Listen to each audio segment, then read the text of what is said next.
Reçue sur une chaîne guinéenne, Espace FM Guinée, la doyenne de la musique mandingue Aïcha Koné a dépeint le bilan politico-économique du président Alassane Ouattara.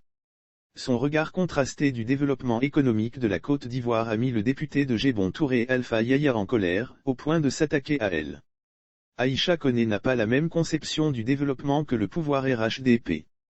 La construction des bâtis, des ponts, routes etc. ne suffisent pas pour juger de la santé économique d'un pays.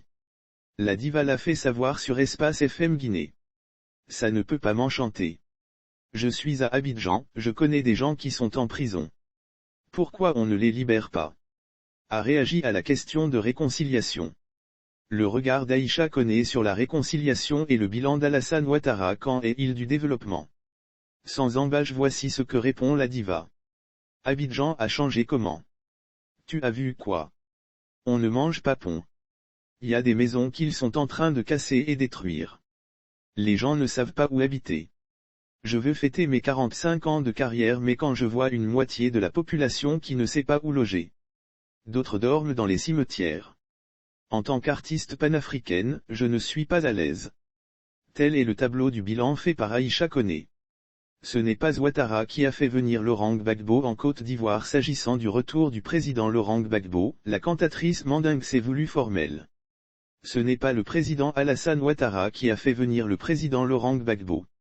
La réaction du député RHPD Touré Alpha Yaya à sa sortie n'a pas été appréciée par l'ex-collaborateur de Guillaume Soro, Touré Alpha Yaya, député maire de Gébon, localité dont est issue Aïcha Koné.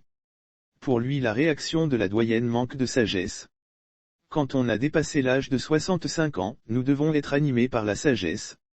Lire sur le même sujet. Arrivée de Gbagbo, Simone Gbagbo, Afine Guessan et Aïcha Koné déjà installés à l'aéroport car les actions menées par le chef de l'État après la crise post-électorale méritent une reconnaissance. Puisqu'avant l'arrivée au pouvoir du RHDP, plusieurs localités du Nord étaient enclavées. Nous disons merci au président Alassane Ouattara qui a réalisé 3 km de bitume dans ton village. Dans ta région, avant 2011, tes parents qui venaient d'Abidjan passaient la nuit à la Belle Étoile à la gare de Boundiali faute de moyens de transport. Depuis maintenant plus de 10 ans, cela est un mauvais souvenir car le bitume a été réalisé sur l'axe Boundiali-Tangrela. Le taux de couverture en électricité avant 2011 était à 12%, aujourd'hui, il est à 97%. À l'en croire, voilà ce que l'on devrait retenir du président Alassane Ouattara. Toute pensée contraire est considérée comme une mauvaise foi. Le taux de couverture en électricité avant 2011 était à 12%, aujourd'hui, il est à 97%. Lire sur le même sujet. Après la sortie de la chanson d'Aïcha Koné, Guillaume Soro réagit et reçoit des piques des internautes. Il y a aussi eu la construction de plusieurs écoles et centres de santé. Dire que rien n'a été fait, c'est faire preuve de mauvaise foi. La lutte pour l'intérêt individuel est révolue et a pris fin depuis le temps du défunt régime. On peut ne pas aimer Alassane Ouattara, mais dire qu'il n'a rien fait est un péché qui peut te conduire en enfer.